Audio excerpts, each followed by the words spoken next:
The second major mistake I made trading the Forex market this year is forcing the market. I think I really forced the market in some cases this year, where the analysis may not look clear, where I could be confused about the analysis. My friend Jerry Green did a video some time ago about not seeing your setup in the market or being confused in the market. Maybe I'll stick the link to that video below. It was really helpful that when you're confused about the market, there are things you should do and things you shouldn't do to keep yourself safe and to keep your trading capital safe. So I think I really forced the market this year. So while reviewing my trading accounts this year, one of the major problems I had was forcing the market. Some of the reasons I found that made me force the market is, number one was getting an analysis or a signal from someone else.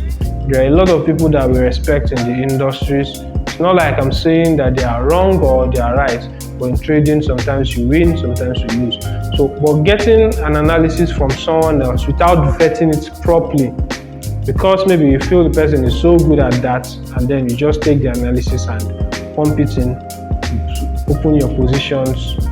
I think that is one of the major reasons why I lost some money this year. Sometimes I see analysis online from my friends and some senior colleagues, and I feel, oh, this analysis should play out. After all, anyway, in a way. Then trying to make sure it works out.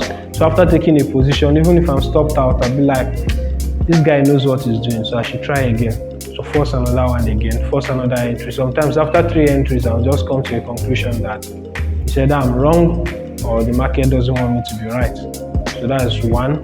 Another reason why I forced the market is overconfidence. When I see a setup playing out maybe 1 or 2 times or 3 times in the past, and then I see it again, I'll say, no, this time around it's going to also work. So after trying it, sometimes stop hunt will take me out. Sometimes it's going to look like what we call market manipulation will take me out. But yet I'll still be stubborn and I'll keep trying and trying because I've seen it play out before. So I usually see it as like, okay, this is a holy grail for this kind of entry. So I'll force it on and on till it works. And most times, from what I've experienced, after maybe 3 trials, it doesn't work. Maybe 3 trials in the London session, it doesn't work. Then in New York session, it plays out. I've exhausted all my bullets. Imagine having just 3 bullets to shoot an opponent, and then you try all the 3 at once and you miss. And now the opponent comes very close and you're sure you would have hit it if you had waited. So overconfidence had made me to overtrade and force the market. Then lastly, greed. Yeah, I had December plans. They are still in place actually. It's not like they are not in place. Risk management helped me to make sure those December plans are in place. So I had December plans, not beyond December. I had plans other months, and trying to hit up to those targets made me lose a lot of money. So greed is definitely in the market. One of the things that cautions every Forex trader is greed and fear. A very good balance between, or a good mixture of greed and fear makes a good Forex trader. Not a perfect trader, but a good trader. So I think at some point my greed was so high and my fear was not balanced. So I think those are the reasons why I overtraded. Now the third major mistake I made trading the Forex market this year is adding to a losing position. At some point, not usually, but at some point, I added to a losing position. Why would a trader add to a position that he's already losing? One of the major reasons I found out was that I added to losing positions because I didn't want my first position to be wrong. Yeah, it may not make sense logically now, but when you're in the shoes, it will make sense. You're already in a losing position, but you're so confident about it and you don't want to be wrong. Anytime I see myself not being flexible enough to accept my wrong or my mistake in the market, I end up losing more money. So there are trades where I lost some $40, some in a day I lost $50, $100 in a day. because I added to a losing position. And when I lost $100, I remember one of the trades I lost $100 sometime in February. Just one trade, $100, and I was supposed to lose like 40 in that trade, but then I added like 2 or 3 more positions because I wanted to be right. I felt that this market is definitely going to reverse at my own terms and conditions. So adding to losing positions made me lose a lot of money this year. So one thing I think you should note, I think Renatio has said it in one of his videos, and then some other renowned Forex traders and Forex trainers also say it. They say, cut your losses and allow winners to run, because psychologically it's going to deal with you if you don't cut your losses. So when you have lost close to $100 in a trade, and then you take in the next trade, the moment you make $100, you want to close, even if that trade has a potential of getting to maybe $500, but because you've lost 100, you quickly want to cover up for your loss. So that is going to affect you psychologically, and it will make you to be stagnant in one position for a long time. When I mean stagnant, you just end up having a particular range in your account size. So maybe today you're in 1.5, tomorrow you are in 1.6, next tomorrow you're in 1,400, then you come back to 1.5. You remain in a particular position. I have an account where I experiment most of these things I'm telling you, and it's all playing out like I said. So adding to a losing position is not a good advice. Instead, you wait.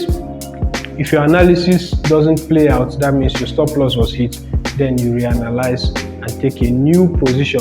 But if you want to add to a position, then you have to wait till you are in some little bit of profits, then you can add to a new position. The fourth mistake I made trading the Forex market this year was being too excited about my big wins and being too sad about my big losses. If you want to be a very good trader, they've always said it, many people have said it, that you need to keep your emotions away from trading. It's very hard to do, but I think it's something that is very possible.